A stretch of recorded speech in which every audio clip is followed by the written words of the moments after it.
He also advocated nationally to end forced arbitration, helping build momentum toward House Resolution 4445, which became law in March of 2022. Yes, and ended forced arbitration for sexual harassment claims at the federal level. Please feel free to approach the stage if you'd like. Just make sure we're giving pedestrians a clear walkway. And with no further ado, please give a very warm welcome to our guest speaker, Emanuel Schorsch.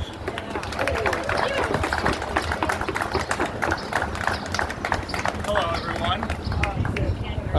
We need to adjust your mic a bit. Just a little. Okay, there you go. All right.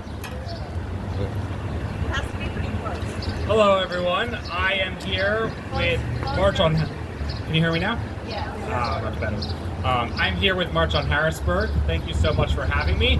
March on Harrisburg has been involved in a lot of great things, trying to bring democracy back to Pennsylvania, get money out of politics, ban gift bans, and I've been involved mostly in the ranked choice voting side of things. So over the last number of years, they've been lobbying at the state level to try and bring ranked choice voting to Pennsylvania.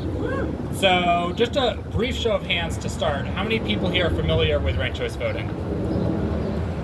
Okay. And how many people are excited about ranked choice voting? I am.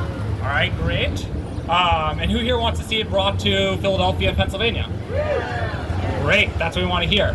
So just a brief background for people who aren't familiar. So ranked choice voting, also called instant runoff, is basically a way of letting people vote and express their preferences. So most of you are probably familiar with it. Anytime you send somebody to the grocery store to make an order for you, you might tell them, hey, this is my first choice, but if it's not there, give me my second option or my third option, and just give them a set of instructions. And so that's what we want to bring to Pennsylvania and basically let everyone express their preferences on their votes. So currently in Philadelphia, we don't have ranked choice voting. Nowhere in Pennsylvania has ranked choice voting. The state actually bans ranked choice voting from being implemented anywhere. So one of the things that we need to do first is enable the state level so that anybody who wants ranked choice voting in the state can actually implement it. The first thing that we want to do here is in Philadelphia, there is a resolution that I'll talk a bit about later that is just expressing their support for the state level so that we can bring ranked choice voting.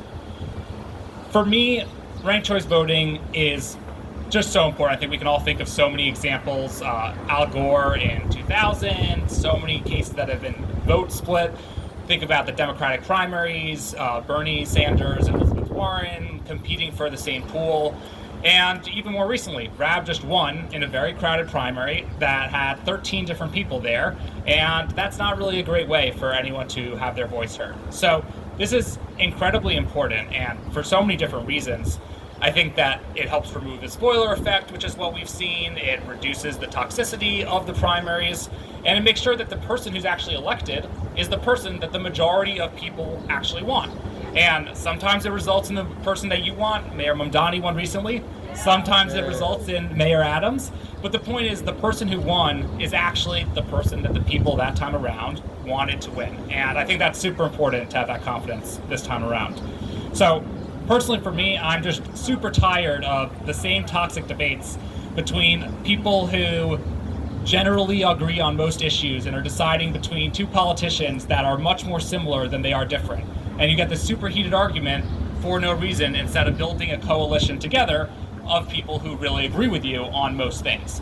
I think that I am tired of not being able to have my voice heard. If I prefer a third option and I want to be able to say that, I shouldn't have to make an impossible choice between not making my voice heard for the person who's likely going to actually be in the race, or just not voting at all. So I think that's super important.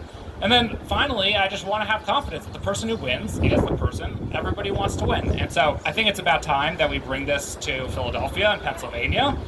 And so now let's talk about some details. So in the House and the Senate, this bill has been brought up a number of times. Congressman Rab is actually one of the champions in the House. So thank you to Rab. And that work is going to be picked up once he leaves. So we are very excited to see that happen. And then in the Pennsylvania Senate, big shout out to Anthony Williams, who's been sponsoring this and fighting for this for a number of years. So more locally in Philadelphia, we are very excited to thank Councilmember O'Rourke. So he just introduced a resolution last week for ranked choice voting, and this upcoming Thursday, May 28th, at 10 a.m., they're going to be having a vote in City Council. So please show up, please make your voices heard. You can sign up to speak either in person or by emailing. And just want to give a shout out to Councilmember Gautier, Councilmember Landau, and Councilmember Brooks for also co-sponsoring the resolution. So there's a lot of support, but we want to make sure that this actually goes through and everyone knows how much the people actually want ranked choice voting. I think that this is a clear example where this is not about one party or another. I was canvassing in Clark Park in the No Kings rally, and so many people are so checked out. They're like, okay, yes, what politician are you supporting? I'm not interested, thank you. And then you tell them, oh no, it's not about one politician. It's we want a better system, and we want you to be able to vote for the people that you actually want to vote for. And then so many people who are like, I'm not interested in your politician, would turn around and say, oh, wait, tell me more. Like, we can have a better voting option. We don't have to make impossible choices. So I'm very excited. I think this is going to be a great opportunity to bring this to Philadelphia and put some pressure on the state legislators to actually get this done and enable it so that we can have the elections that we deserve. So thank you all. Thank you for having me here, and hopefully we win.